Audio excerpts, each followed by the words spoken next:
This is Kevin Smith. I'm with Crescat Capital, and we're at the Beaver Creek Precious Metals Summit. And I'm here with Manuele Lazzarotto. He is the head geologist at Goliath Resources. Goliath, as most of you know, is one of Crescat's largest investments in our portfolio right now, and it's been large because of the success that they've had with making a very significant gold discovery in British Columbia. Lele, can you just give the audience a little bit of a background on Goliath and the story in general before we get too technical here? But we did bring some rocks. Yes, thanks Kevin for having us. So as Kevin said, I'm a geologist with Goliath Resources. We have a project in the Golden Triangle, just north of Terrace, between Terrace and Stewart.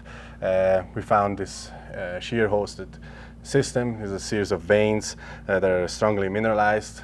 We look at quite high gold grade content in there. It's generally pretty simple system. There's the shear zones that cut across the mountain. First year when we first discovered it, we realized we have a good 3D view of this system going across the mountain up to one side for a kilometer, down the backside for 1.1 kilometers. We started drilling in 2021. I've had pretty good success so far. Pretty much all the holes that we've drilled to date have intersected the mineralization, and we keep finding new stuff. It seems like it keeps getting better as you guys keep doing more drilling. Am I getting that right? Yeah, for sure. It's been a pretty exciting season for us. We've continued drilling. Obviously, we are trying to expand on the known mineralization, but we are also seeing new things that we didn't know existed before.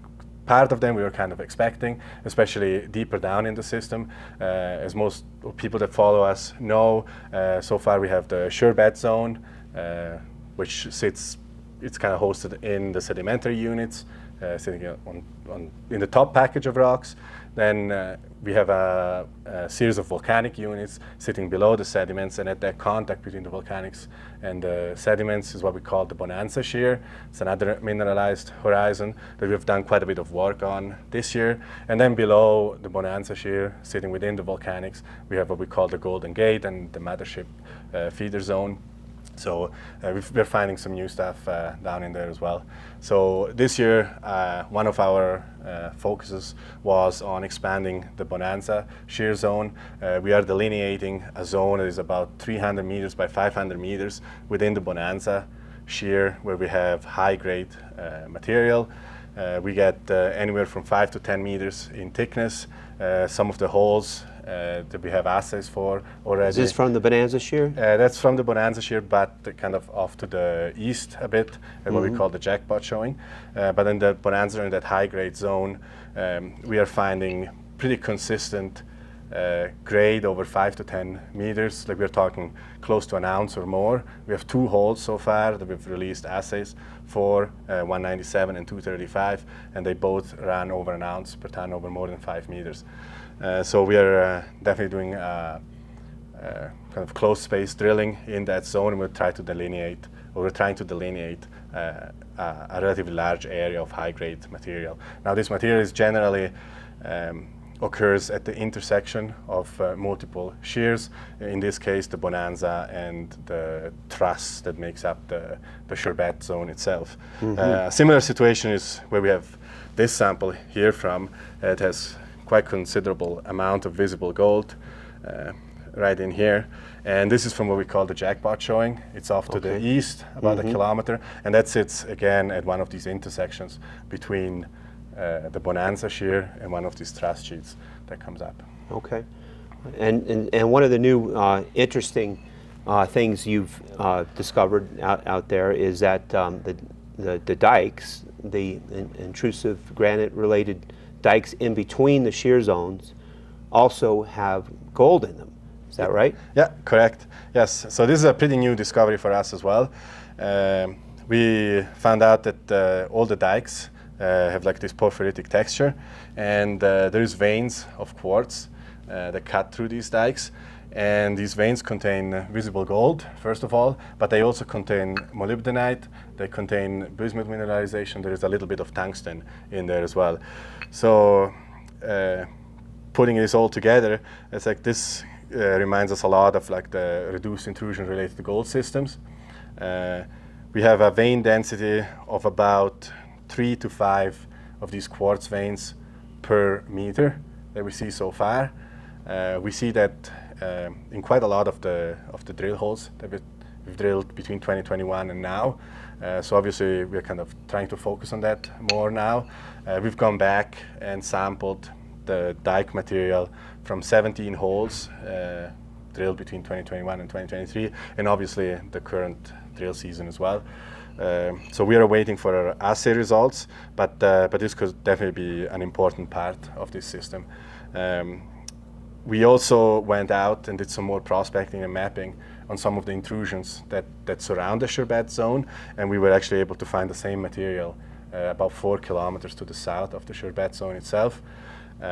It's like this ridge. It's all part of this granitoid intrusion, and it has these stacked veins. Like when you fly up the side of the mountain, you see these stacked veins, and you get multiple veins per tens of meters, like for hundreds of meters. And so we did some sampling there, and as I said before, we're waiting for the assay results. But so this is a new part of the story for us, that they're also onto a reduced intrusion style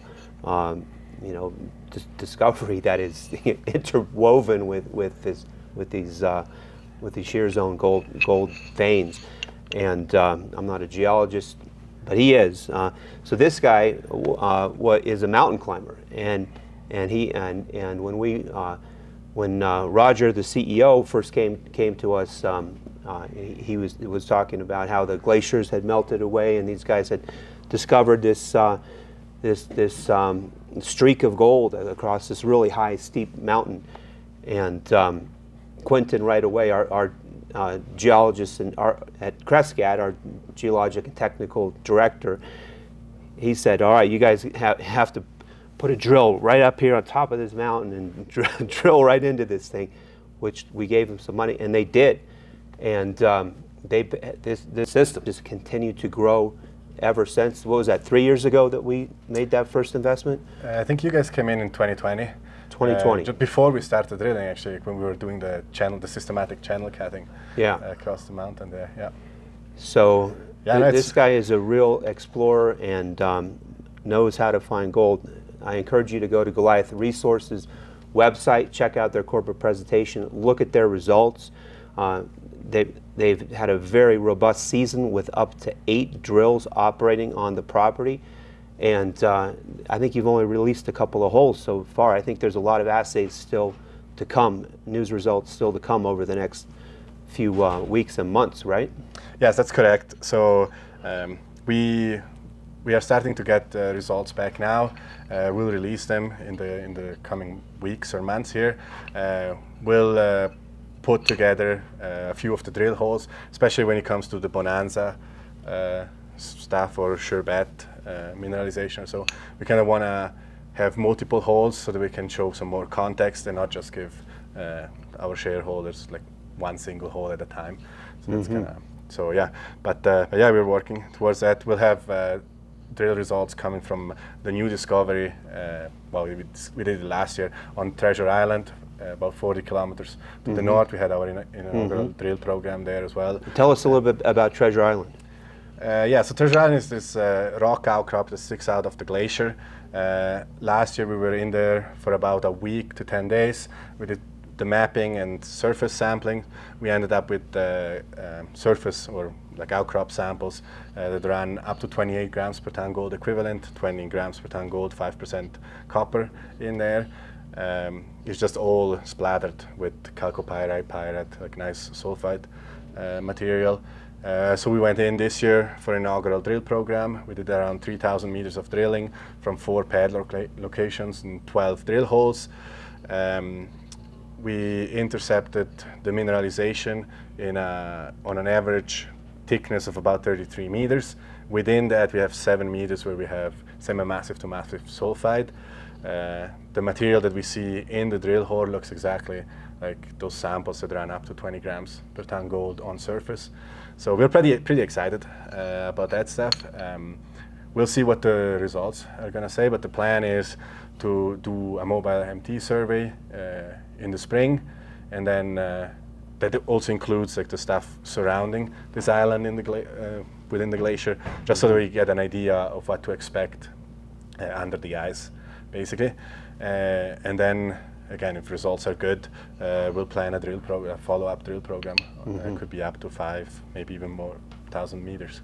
Yeah. Well, that's great. So this is a very significant gold system in British Columbia in the Golden Triangle, and I encourage everyone to go look at the results. They speak for themselves, and there's going to be a lot more results still to come. And one more thing that I want to say is that we are in great company invested in Goliath with Eric Sprott, with Rob McEwen, and with and Global Commodity Group based in Singapore. All right, thanks, Lele. Thank you so much for having us. It's always a great pleasure, and thank you for everything you guys do for us as well. You're welcome. Appreciate it. All right.